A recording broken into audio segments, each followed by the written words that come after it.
guys! Good afternoon! So, nandito lang tayo ulit sa bahay.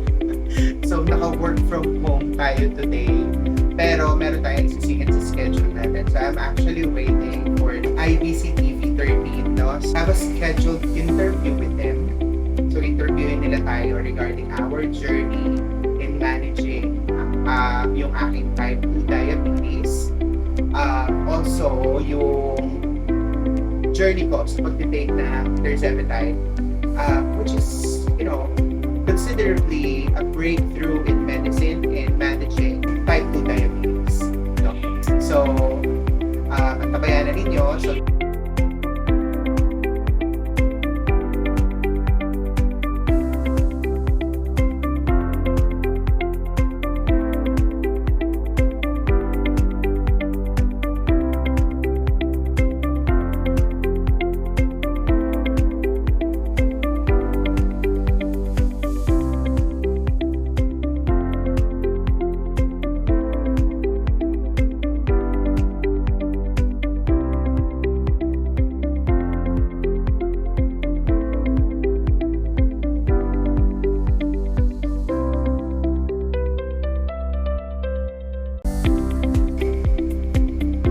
alright, so, ayan. So, that was yesterday afternoon.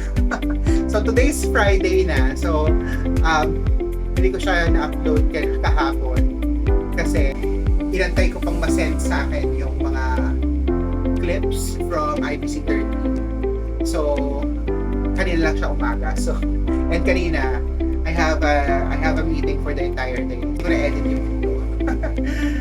But anyway, the interview actually lasted for like more than an hour. No? So, nag-set up ko sila dito and asked me a lot of questions about my journey. No? And actually, one of many realizations that I felt from yesterday is that parang nakakailang pala, no? Na even though I've been interviewed several times for a different health issues, no? Parang nakakapanibago for me to talk about a different condition. Actually, it's more on my personal experience as a person who are diagnosed of having diabetes and of course my experience on tirzepatide. In a way, nakakatuwa din. At least, kumbaga, even though it is unfortunate for me to have this kind of condition, it actually opened opportunities for me to learn about different conditions like diabetes and as well as obesity. And yung peptides actually helped me to better understand how and what diabetes do in the body and how peptides help the body to remember the functions, no, na hindi niya nagagawa because of obesity, because of having an elevated sugar. So, nakakatawa. So, yun. Well, part of this vlog or content is actually answering different questions na nakatanggap ko, no? Since I started documenting my journey, no? So, question number 1 is that ano-ano yung mga side effects na experience mo in taking peptides or tirzepatide? Well, I've already uploaded a content regarding this, which was actually the last week's content. So, pwede nyo siya panoorin. Pero, if I can, summarize all of the side effects, no, na na-experience ko, I think ang pinaka-highlight ko dyan is actually the acidity and as well as yung minsan, nauseous. Yung feeling ko naduduwal ako, nasusuka. Second question is that, tinanong ako, actually, it is, the one who asked me the question is actually one of my friends who is a medical doctor asking me about alam ko daw ba na currently yung tirzepatide other than Mounjaro is currently not FDA approved here in the Philippines. To answer the question, yes, alam ko po yun. No? It is not FDA approved yet, pero yung na-access kasi na tirzepatide ngayon is actually yung compounded na tirzepatide. Well, from where I have been accessing my tirzepatide is actually a legit and a known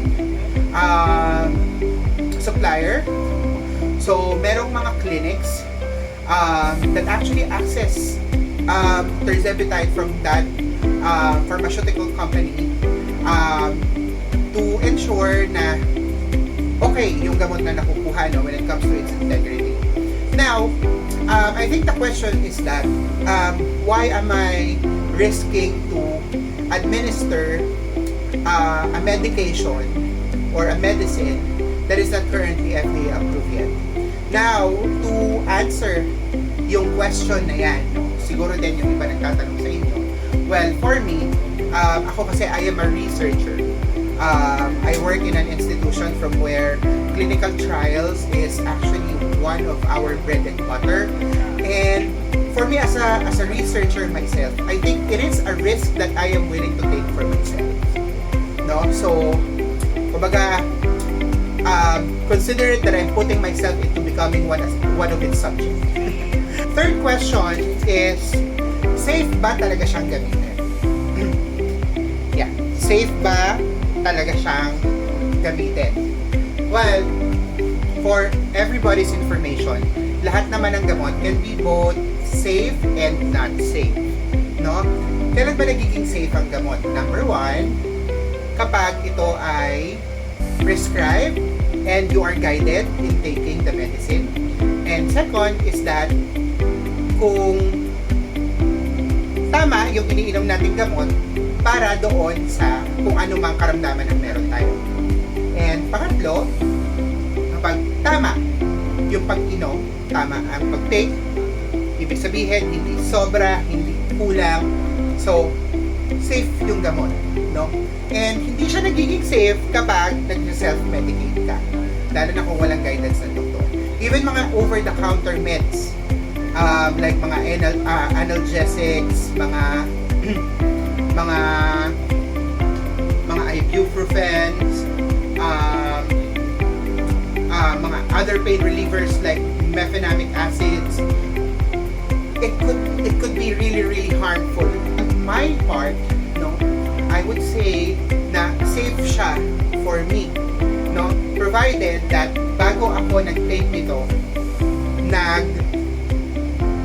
seek ako ng professional help, and yung current na pag-take ko nitong gamot na ito ay currently guided by a medical doctor.